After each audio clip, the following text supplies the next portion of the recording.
Por o nosso coração, para que a palavra dele, que é uma boa semente, possa cair em uma boa terra.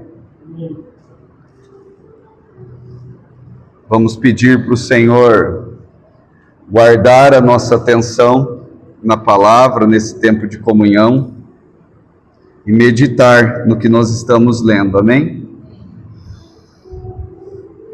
São bem-aventurados aqueles que meditam na palavra do Senhor. Vamos ler juntos, do 1 ao 11, amém? Sentença contra Damasco. Eis que Damasco deixará de ser cidade e será um montão de ruínas. As cidades de Aroer serão abandonadas, hão de ser para os rebanhos, que aí se deitarão sem haver quem os espante. A fortaleza de Efraim desaparecerá, como também o reino de Damasco e o restante da Síria. Serão como a glória dos filhos de Israel, diz o Senhor dos Exércitos. Naquele dia, a glória de Jacó será apoucada, e a gordura da sua carne desaparecerá. Será quando o segador ajunta a cana do trigo e com o braço cega as espigas, como quem colhe espigas no vale dos Refaíns.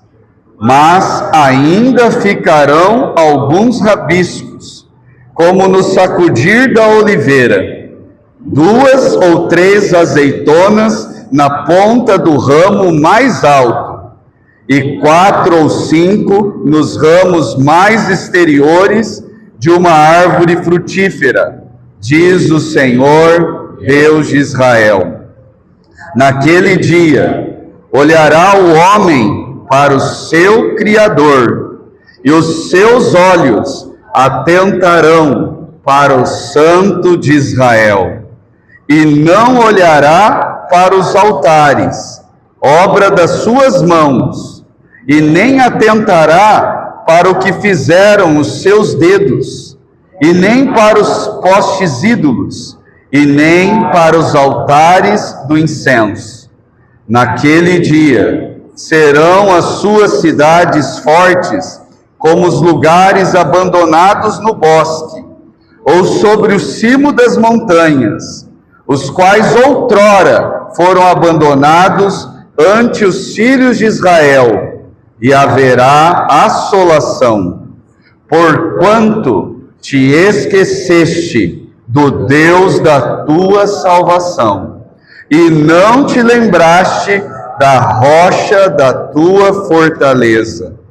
Ainda que faças plantações formosas, e plantes mudas de fora, e no dia em que as plantares, as fizeres crescer, e na manhã seguinte as fizeres florescer, ainda assim a colheita voará no dia da tribulação e das dores incuráveis.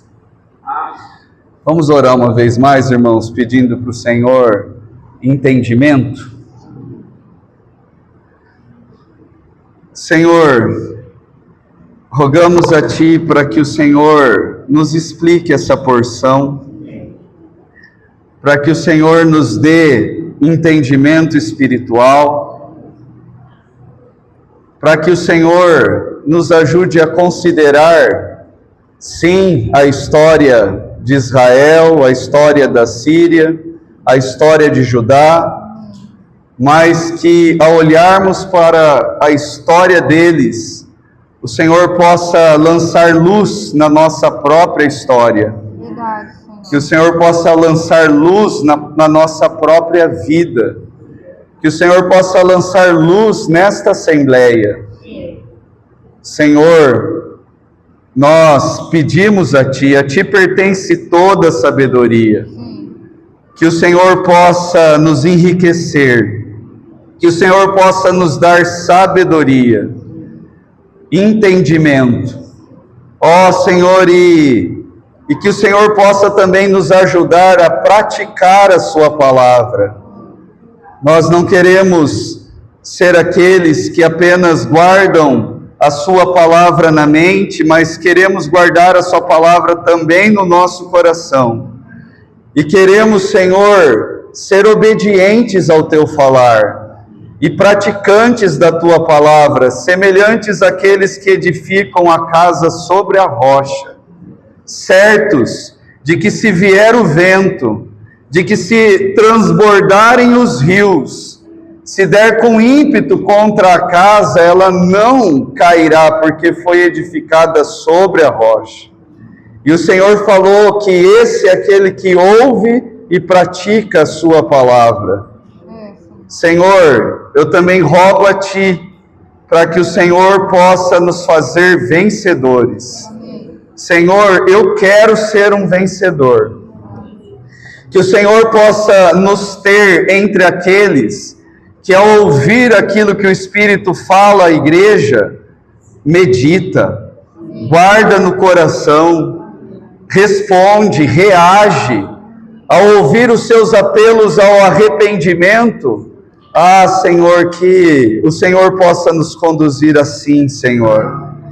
Ah, Senhor, nós confessamos a Ti, somos pecadores, somos duros de coração, somos difíceis, mas Te louvamos, Senhor, pela Sua paciência, pela Sua insistência, por ser aquele que começou em nós uma boa obra, e nós cremos, Senhor, que o Senhor vai completar, tanto que o Senhor começou em nós, quanto aquilo que o Senhor começou nesta Assembleia.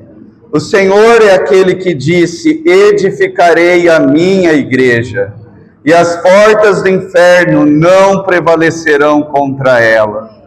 Que o Senhor possa realizar os intentos do seu coração e que nós, Senhor, possamos fazer parte daquilo que o Senhor está realizando, daquilo que o Senhor deseja obter nesta terra, entre aqueles que foram chamados pelo Senhor, que o Senhor possa obter em nós, Pai. É o que te pedimos em nome de Jesus.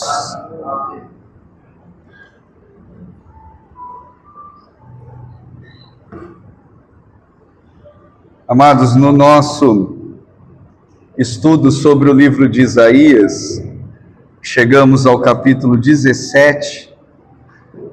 Como já foi falado outras vezes, do capítulo 13 de Isaías até o capítulo 23, nós temos 10 palavras de sentenças, em que Deus, por meio do seu profeta, Ele dirige essas sentenças a diferentes nações que eram vizinhas ali de Judá e que também se tornaram inimigos. E então todas essas palavras são palavras de juízo, são palavras de condenação. E agora nós chegamos em uma porção em que a sentença aqui ela é destinada a Damasco. Damasco é a capital da Síria, Síria com S, não a Síria com A, Síria. E então nós vemos aqui o Senhor decretando o seu juízo à Síria, e não apenas à Síria, mas ele também decretando o seu juízo a Efraim. É uma maneira de Deus se dirigir às 10 tribos do reino do norte. Então é uma única sentença, é uma única palavra de juízo que é dirigida a duas nações, Síria e Israel. Se os irmãos prestarem atenção aí, é uma sentença dirigida então a essas duas nações. Vamos ler de novo os versículos 1 a 3 para observarmos isso. Diz assim, ó: sentença contra Damasco, que é a capital da Síria. Eis que Damasco deixará de ser cidade e será um montão de ruínas. As cidades de Aroer, que é outras cidades da Síria também, serão abandonadas. Até aí, então, são palavras de juízo direcionadas à Síria. Hão de ser para os rebanhos que aí se deitarão sem haver quem os espante. Agora olha o versículo 3. A fortaleza de Efraim desaparecerá, como também o reino de Damasco, e o restante da Síria serão como a glória dos filhos de Israel, diz o Senhor dos exércitos. Então, as cidades da Síria seriam destruídas, os pastos ali não serviriam mais para poder apacentar os rebanhos, e aqui também está falando que a fortaleza de Efraim, as suas cidades fortificadas, também desapareceriam. E a pergunta é, por que Deus agora está declarando o seu juízo contra a Síria e contra Israel? O que é que eles fizeram que agora o Senhor está dirigindo essas palavras para eles? Para nós entendermos o que eles fizeram, nós precisamos voltar lá em Isaías 7. Então, abram lá, por favor, irmãos.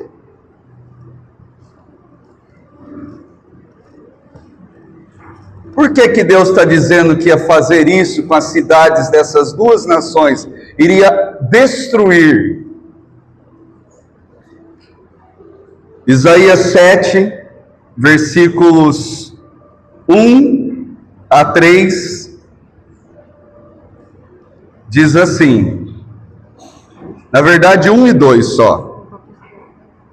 Sucedeu nos dias de Acaz, filho de Jotão, filho de Uzias, rei de Judá, que Rezim, rei da Síria, e Peca, filho de Remalias, rei de Israel, subiram a Jerusalém para pelejarem contra ela, porém não prevaleceram contra ela. Os irmãos entenderam o que nós lemos aqui? Então aqui fala de uma aliança entre a Síria e Israel. Então é mencionado o nome dos seus dois reis. Fala que em Judá estava reinando Acaz, que era filho de Jotão, filho de Uzias. E nesses dias Rezim, que era o rei da Síria, ele fez uma aliança com Peca, que era rei de Israel. E o que essas duas nações entraram em aliança e entraram em acordo para quê? Para ir contra Jerusalém, para ir contra o reino do sul. Olha o versículo 2: deu-se aviso à casa de Davi, a Síria, olha como está declarado isso, está aliada com Efraim.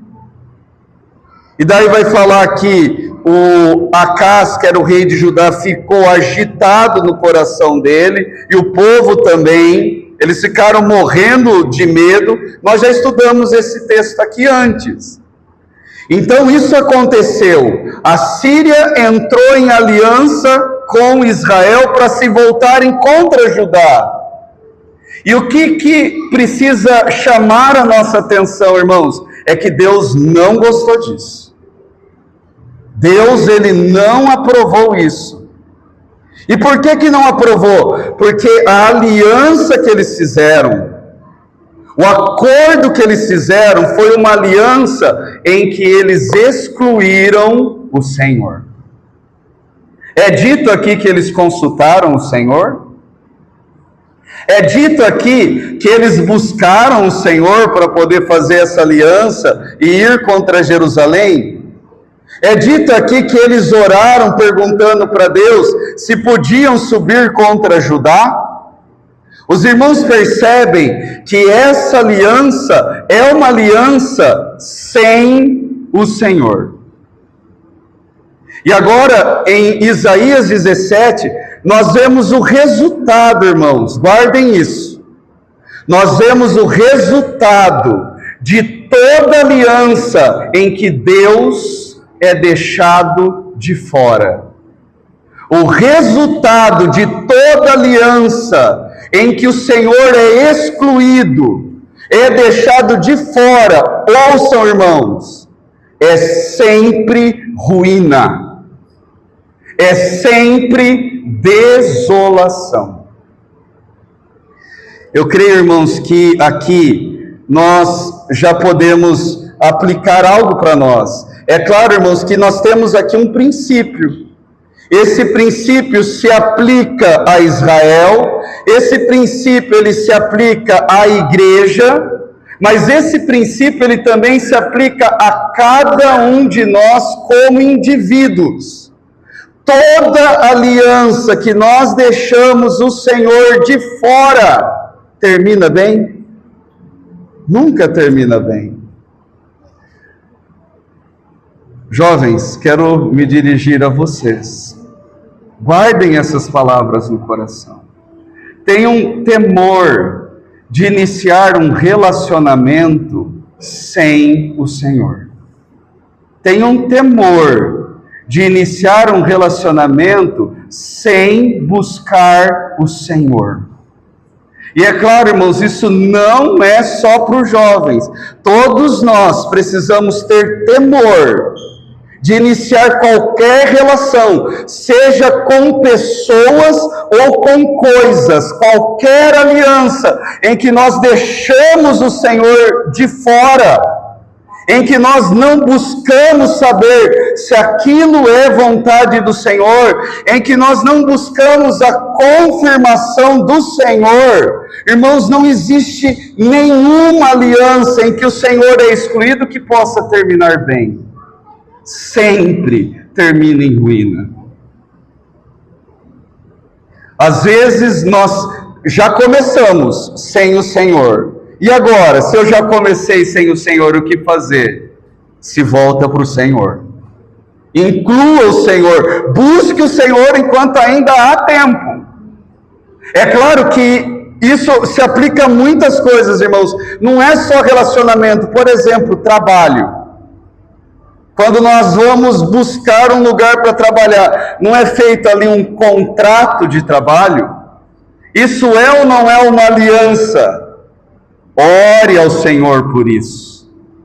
Busque o Senhor por isso. Peça para o Senhor abrir as portas do lugar.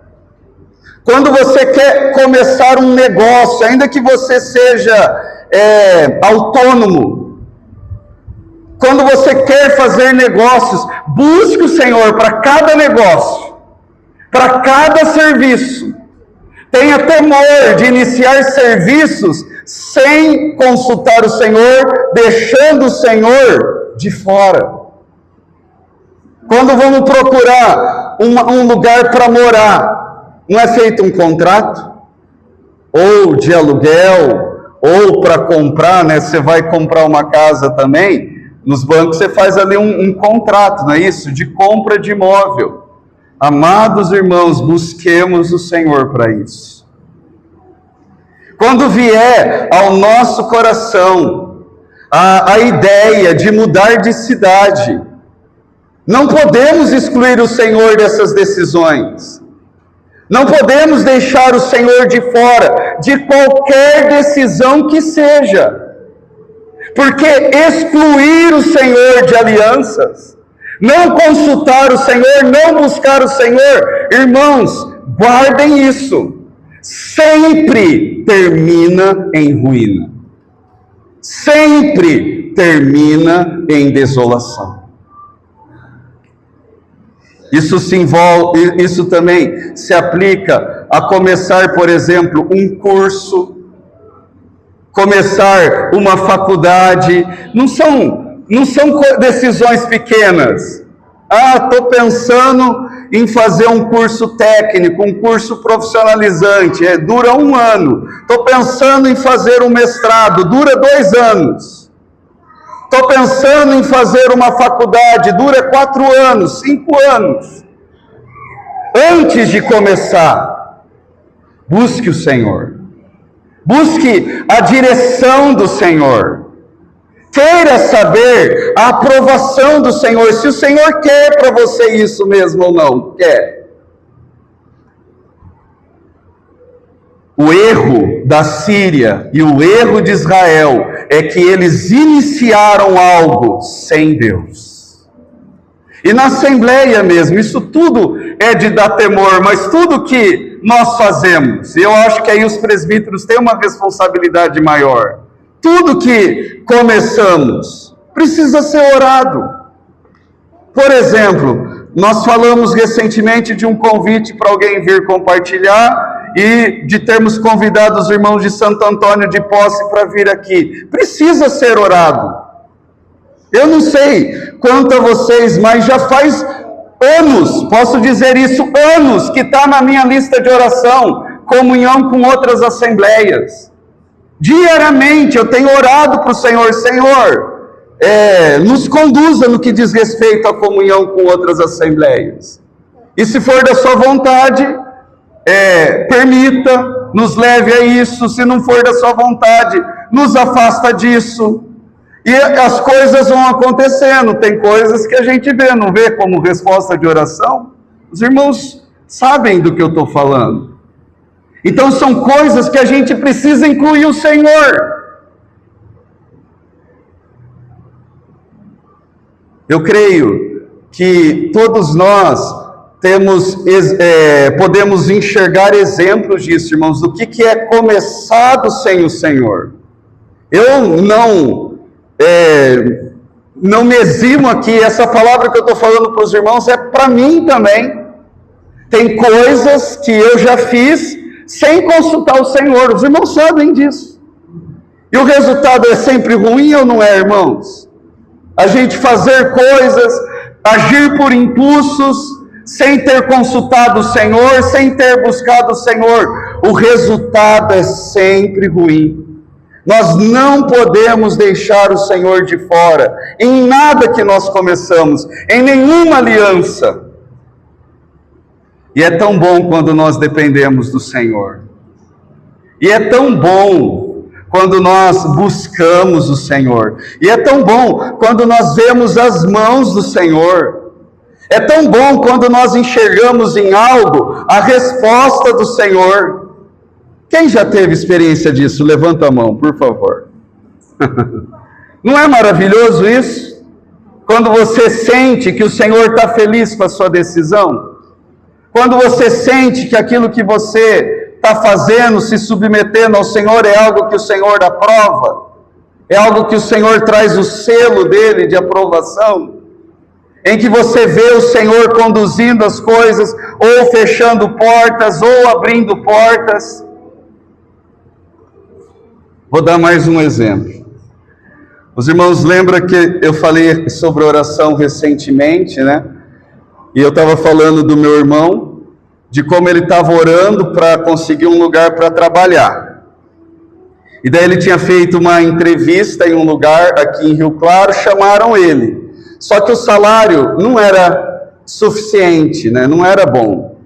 Daí a gente conversou e eu senti de dizer para ele, Tuco, se esse salário não é bom, então que salário que é bom? Quanto que você precisa ganhar para que você consiga vir para Rio Claro, né? Daí ele falou, para eu poder vir, pelo menos eu preciso ganhar X. Então, vamos começar a orar para o Senhor assim, Senhor, se for da sua vontade, abre as portas de um lugar em que o Tuco possa ganhar pelo menos X. Irmãos, nós oramos assim. A oração não durou nem uma semana. E uma empresa chamou ele para ganhar mais do que X. Daí ele participou dos processos seletivos. E a última coisa que ele fez foi, na quinta-feira agora, o exame. Só que no exame, o que aconteceu no exame? Pressão alta. A pressão dele estava lá 16 por alguma coisa, né? E aí, ele ficou com muito receio. E a resposta só vai vir durante essa semana, né? Está com receio se a coisa vai dar certo, ou se isso que aconteceu agora vai impedir. Ele já estava trabalhando num outro lugar lá que tinha chamado antes. Ele pediu as contas de lá, porque estava muito assim, certo de que correria tudo bem aqui. Amados irmãos, esse é todo o contexto, mas eu quero lembrar os irmãos de algo. A oração está sendo feita. Vários estão orando por ele nesse sentido. Se a coisa não der certo, e o que aconteceu no exame for um impedimento, ele for reprovado, irmãos, amém ou não amém? Isso é resposta do Senhor ou não é resposta do Senhor? Agora, a gente tem orado e buscado o Senhor, colocado diante do Senhor. Senhor, é da vontade do Senhor trazer o Tuco para Rio Claro? Se for da vontade do Senhor que ele venha, irmãos, eu creio que o que aconteceu com a pressão dele não vai ser impedimento nenhum, porque quem coloca a sua vida na mão do Senhor, crê que a resposta final é de quem? Do Senhor. Então, se eu dependo do Senhor para iniciar um relacionamento, para ter um casamento, e busco o Senhor e fico ali esperando no Senhor, o Senhor confirma, o Senhor cuida. Fala. Eu lembro disso. Sim. Só explicar melhor para os irmãos. Ah, é? Olha só. Glória a Deus. E fluiu bem? Os irmãos ouviram, entenderam? Os irmãos lembram que a Tica esteve aqui na semana passada e quando a gente conversou, a Alessandra manifestou um receio porque quem ia fazer a cirurgia no dia seguinte era uma médica que a Alessandra sabe da fama dela, de não ser uma boa médica. Mas a gente orou. E agora a irmã está testemunhando que o médico mudou. Não foi aquela médica de fama ruim e foi um outro que é o melhor da região, não é? Glória a Deus, e fluiu tudo bem a cirurgia. Ah, amados, quando a gente busca o Senhor, quando a gente depende do Senhor, nós vemos a boa mão do Senhor agir. Em todas as coisas, e nesse caso eu creio, ainda que fosse a médica ruim, o Senhor podia operar também por meio dela.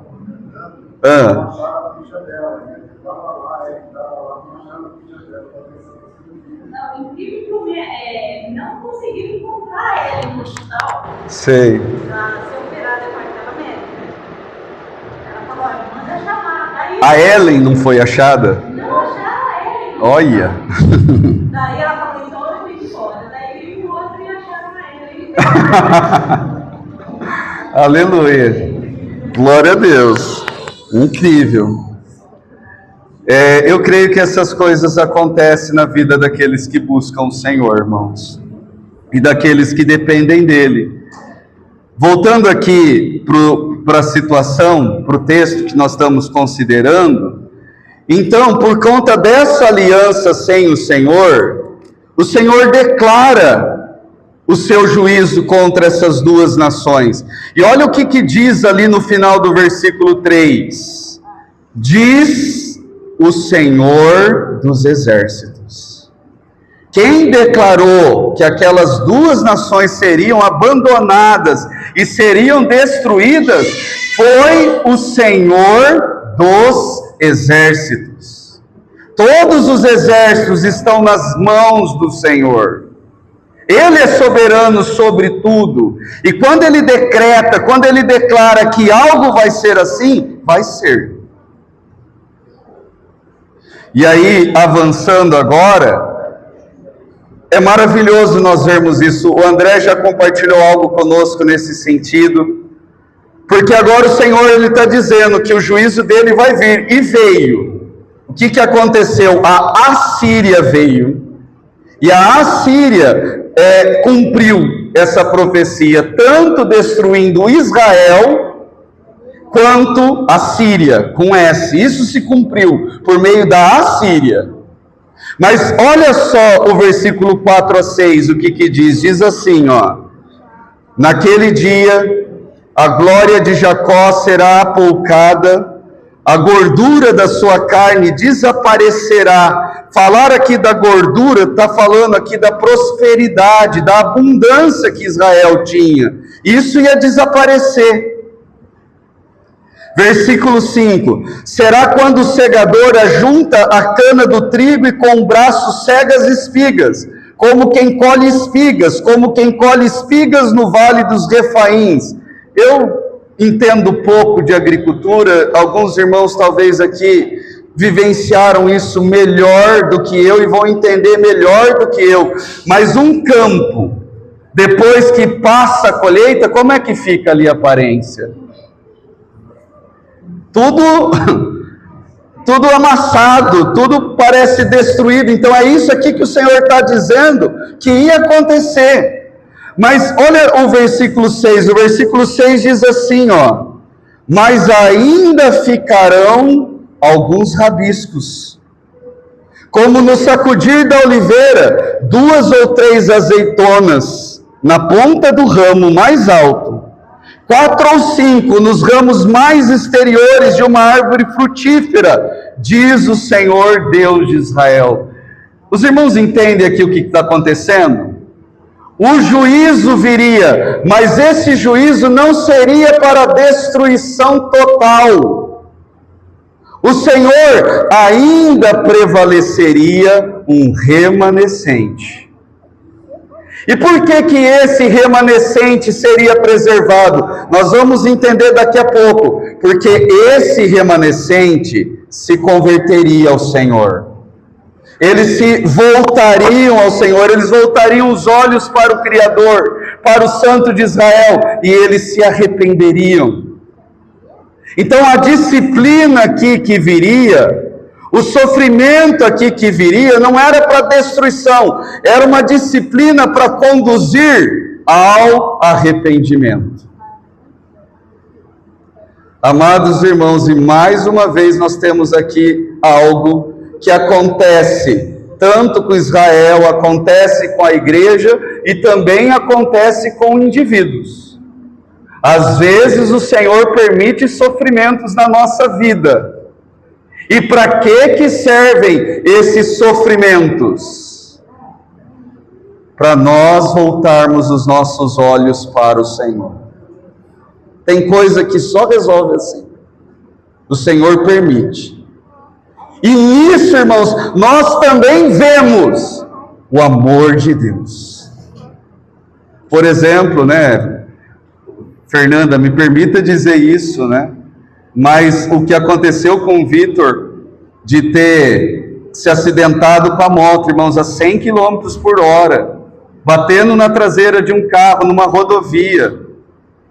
Irmãos, isso é o amor de Deus.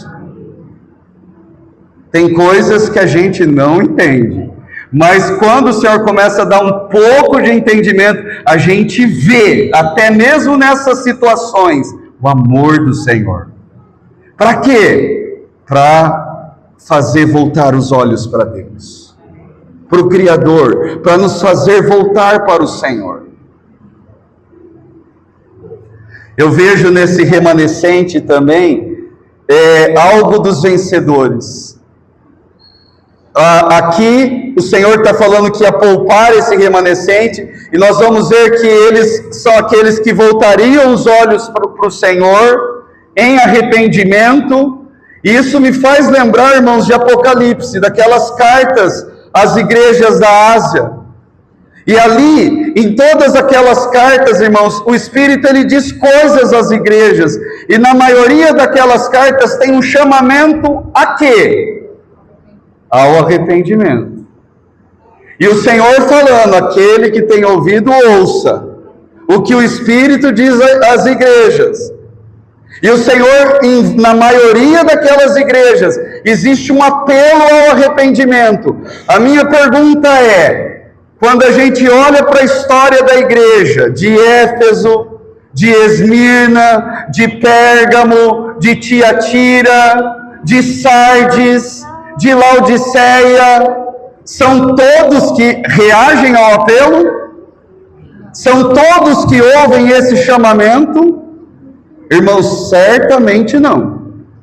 Mas quem são os que ouvem e reagem? Quem são? Aos vencedores. Os irmãos percebem? O Espírito está falando para toda a igreja. E é interessante que aquilo que ele fala para aquela igreja, não é só para aquela igreja, é para as igrejas, olha lá no plural. É para todos. Mas não são todos que ouvem. Mas o vencedor, irmãos, eu creio que é aquele que reage. No versículo 7 e 8, fala assim, vamos ler juntos o 7 e 8? Naquele dia olhará o homem para o seu Criador, e os seus olhos atentarão para o Santo de Israel, e não olhará para os altares, obra das suas mãos, e nem atentará para o que fizeram os seus dedos, e nem para os postes ídolos, e nem para os altares do incenso. Então, olha que coisa maravilhosa.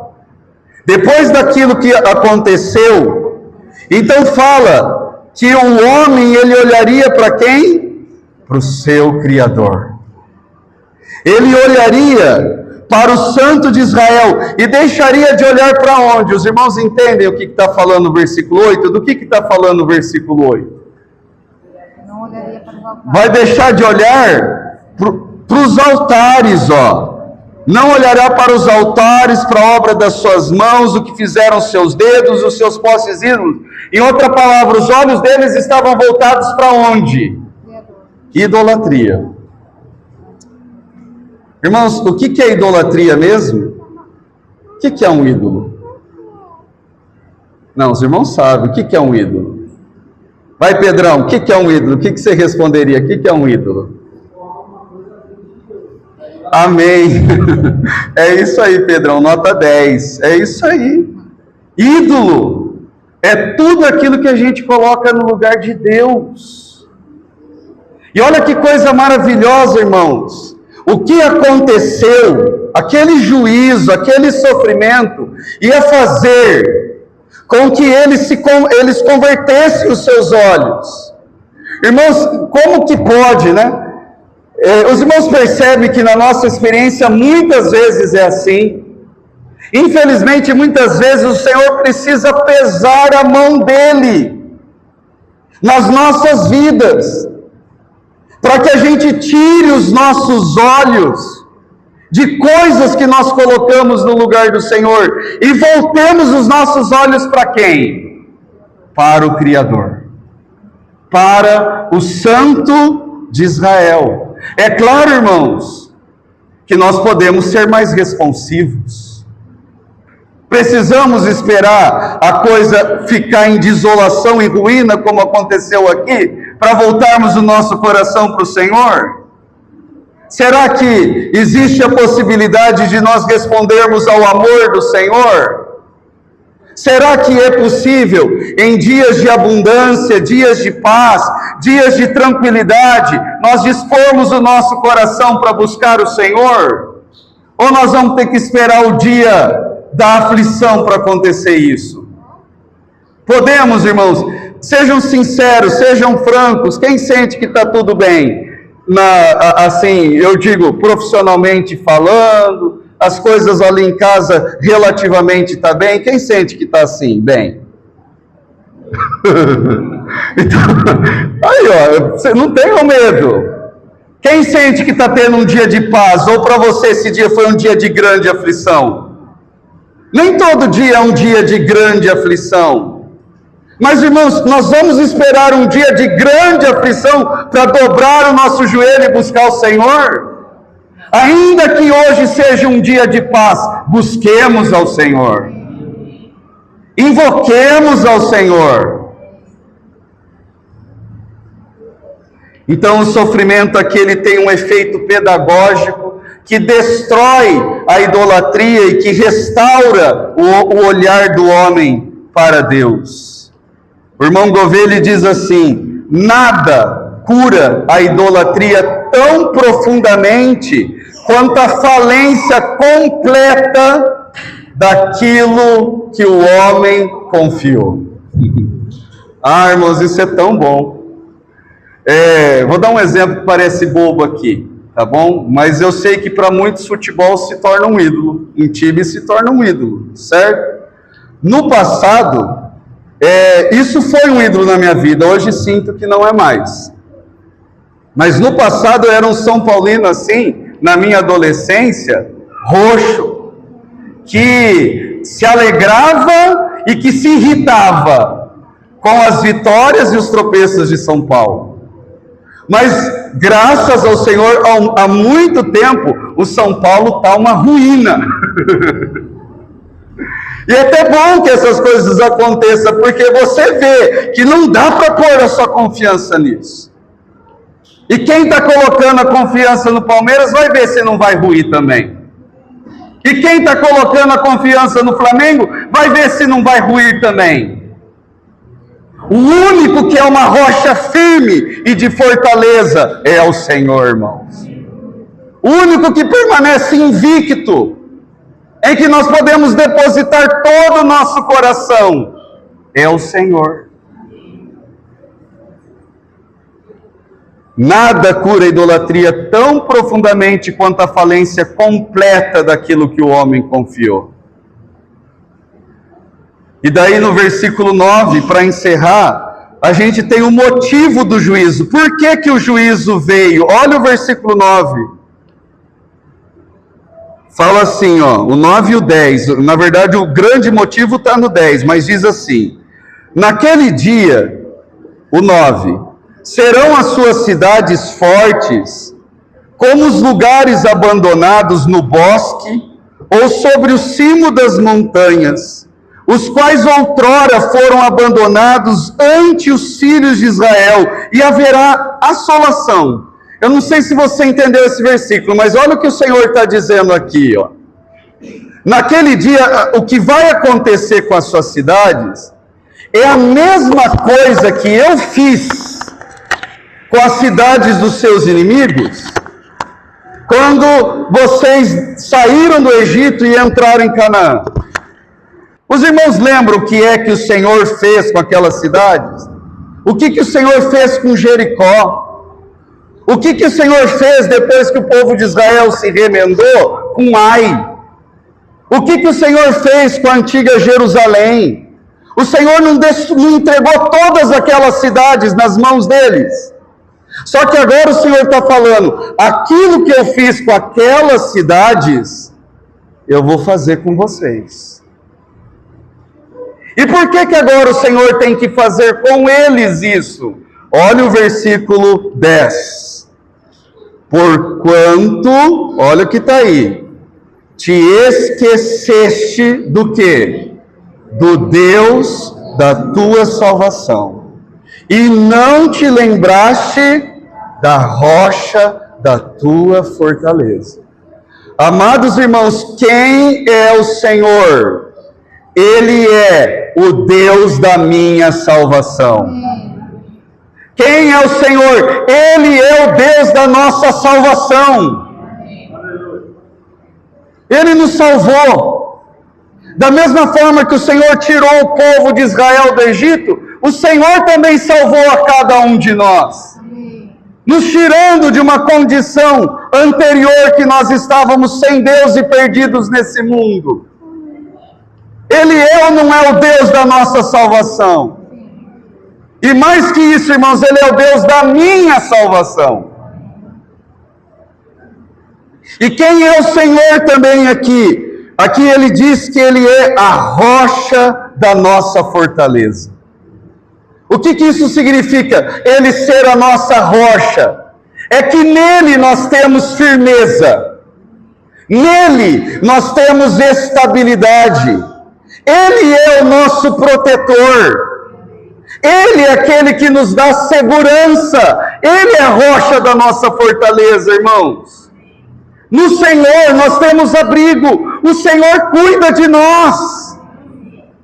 O Senhor cuida daqueles que nele confiam. O Senhor protege aqueles que o buscam. Não podemos nos esquecer disso. Por causa do tempo, eu quero ler Deuteronômio 8, 11 a 20. Eu vou ler rapidamente para os irmãos. Abra lá. Deuteronômio 8.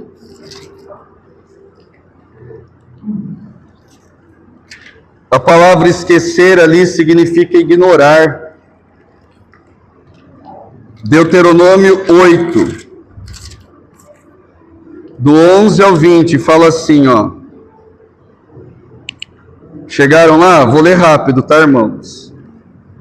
Guarda-te, é o Senhor falando, fazendo aliança com Israel. Guarda-te, não te esqueças do Senhor, o teu Deus, não cumprindo os seus mandamentos, os seus juízos, os seus estatutos que hoje te ordeno, para não suceder que depois de teres comido e estiveres farto, depois de haveres edificado boas casas e morado nelas, depois de se multiplicarem os seus gados e os seus rebanhos, e se aumentar a sua prata e o seu ouro, e ser abundante tudo quanto tens, se eleve o seu coração, e te esqueças do Senhor, o seu Deus, que te tirou da terra do Egito, da casa da servidão, que te conduziu por aquele grande e terrível deserto de serpentes abrasadoras, de escorpiões,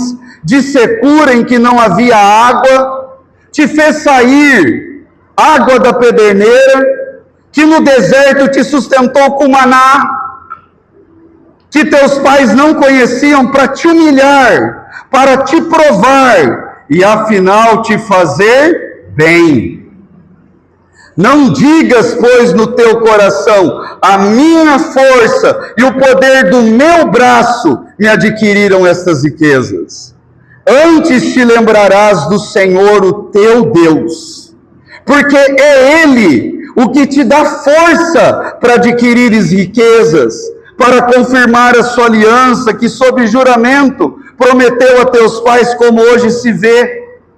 Mas olha a palavra de advertência: se te esqueceres do Senhor, o teu Deus, e andares após outros deuses, é o que aconteceu com Israel lá ou não é?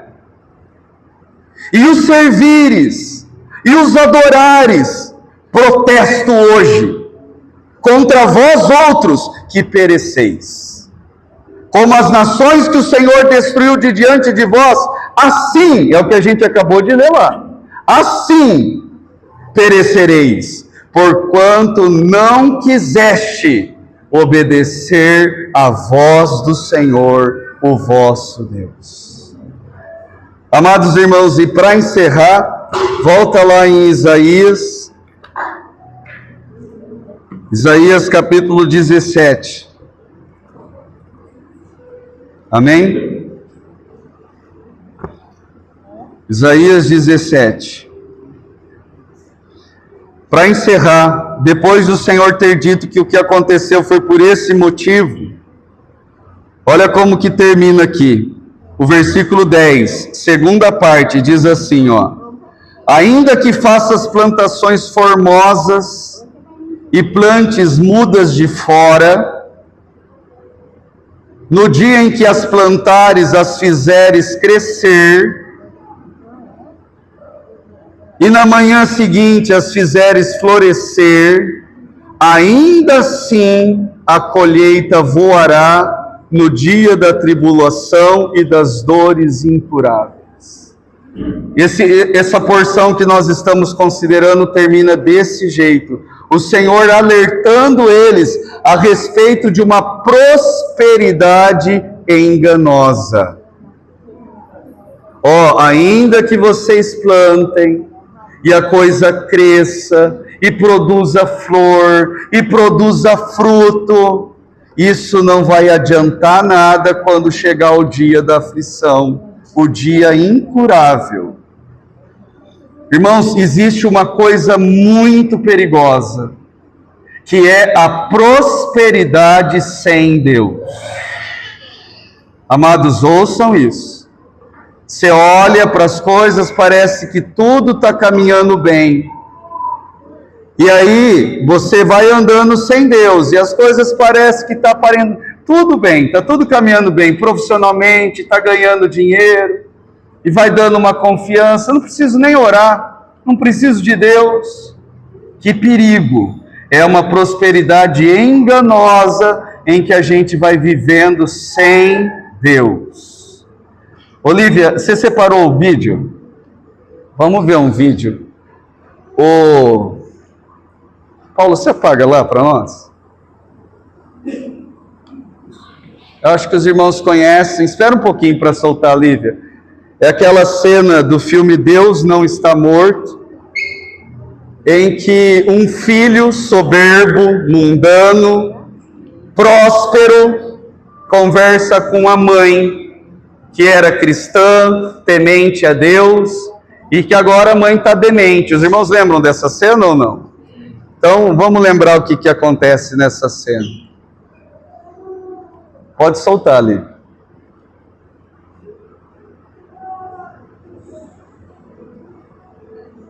Eu nem mesmo sei o que estou fazendo aqui. Você nem deve saber quem eu sou.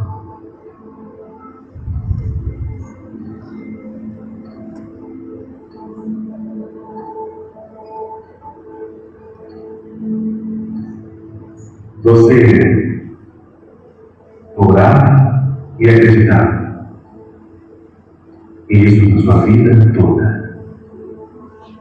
Nunca fez nada errado. E aí está. É a pessoa mais bondosa que eu conheço. E eu sou mais cruel. Você tem delícia. Já a vida ela é perfeita. Me explica isso para mim. Às vezes, o diabo deixa as pessoas viverem a vida sem problemas, porque não quer que recorram a Deus. Seu pecado é como uma cadeia, só que é muito confortável, não há necessidade de sair. A porta está aberta. Até que um dia o tempo se esgota e a porta da cela se tranca. Então, é muito tarde.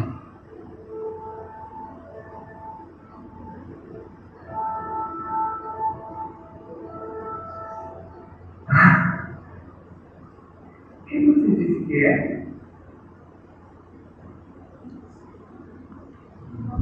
Amém.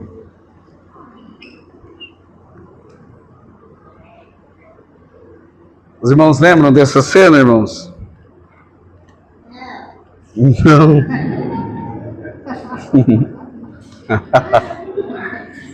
É isso que acontece. A gente tem aqui um filho mundano, só que um filho próspero, que está ali zombando da mãe, que a vida toda foi crente, temente a Deus, uma mulher de oração, e ele fala para ela, você é a pessoa mais boa, mais pura que eu conheci, uma mulher de oração, e olha como que você está agora, demente. E eu sou o mais cruel, mas a minha vida é perfeita. Como que você explica isso? Daí ela diz aquilo que disse para ele, que A situação dele é como de uma pessoa que vive numa cela, mas com a porta aberta. E que o diabo não incomoda. Para quê? Para não correr para Deus. Para não recorrer a Deus. E daí você vai vivendo dentro dessa sala, o pecado te faz viver dentro dessa sala muito confortável, só que até que o tempo se esgota. O que nós acabamos de ler aqui, até que o dia incurável, aí ele chega. Amados irmãos, eu tenho ouvido falar de jovens que estiveram no nosso meio, que passaram por aqui, que eles têm um grupo de WhatsApp, e eles se conversam, e eles zombam da igreja, eles zombam do Senhor. Eu sei de como está a vida de alguns deles, profissionalmente falando, eles estão muito bem, ganhando muito dinheiro, muitos deles que fazem isso, que foram crianças aqui na igreja, que foram adolescentes aqui na igreja, que foram jovens aqui na igreja e que agora estão no mundo, que tiram sarro da igreja, e aparentemente está tudo bem, estão prosperando, ganhando muito mais do que eu,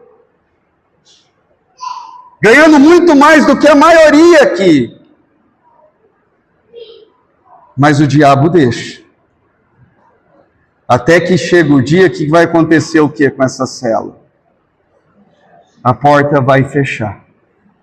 E o tempo acabou. Nada, irmãos, que a gente faça na nossa vida sem o Senhor, nada termina bem. A ruína é certa, a ruína vem. Eu creio que essa é uma lição que a gente pode tirar. E um último apelo, irmãos. Eu creio que essa coisa de viver sem Deus não é uma coisa que acontece só com quem deixa de se reunir. Quando a gente olha para aquela parábola do filho pródigo, a gente tem ali a história não só de um filho perdido, mas de quantos filhos perdidos? 2. Um perdido fora da casa do pai e outro perdido dentro da casa do pai. Um se afastando do amor do pai, indo para fora da casa, mas outro dentro da casa, mas sem também conhecer o amor do pai. Tem um livro que uma vez o irmão me recomendou, e só o título dele eu acho que já vale a pena meditar. O nome do livro é O Cristão Ateu. Mas é possível isso? Diz que é cristão, cristão nominal, mas vive como se Deus não existisse. Vai para a reunião. Opa, está nas reuniões, pelo menos uma vez por semana está. Mas no dia a dia, vive como se Deus não existisse. Amados irmãos, que nós possamos ouvir. Nós cantamos um hino no início dessa reunião que falava que a voz do nosso Senhor é doce. E uma das coisas mais belas que nós ouvimos da voz do Senhor, seja quando Ele expõe o seu amor, mostrando as mãos feridas dele, como nós vimos recentemente, ou até mesmo quando Ele manda uma palavra de advertência e exortação como essa, ainda assim a gente pode ouvir a voz doce do Senhor, para todos aqueles que estão distante dele, dizendo assim: volta para mim. Se achega a mim, viva para mim. Amém, amados irmãos? Pode falar.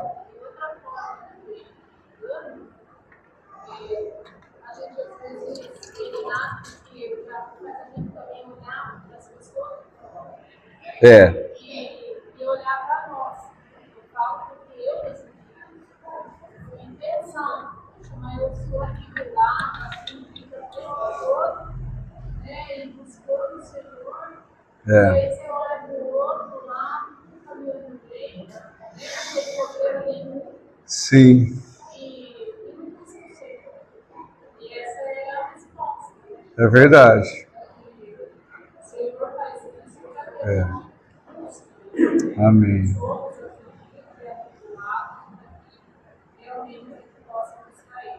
Voltar os nossos olhos para Ele.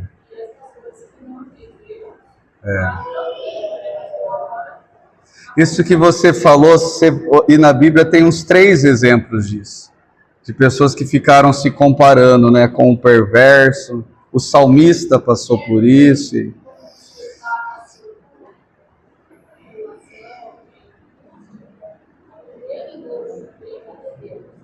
É.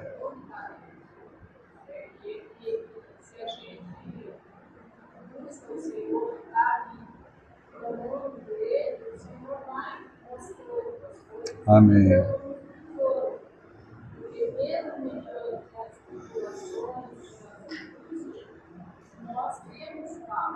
Amém.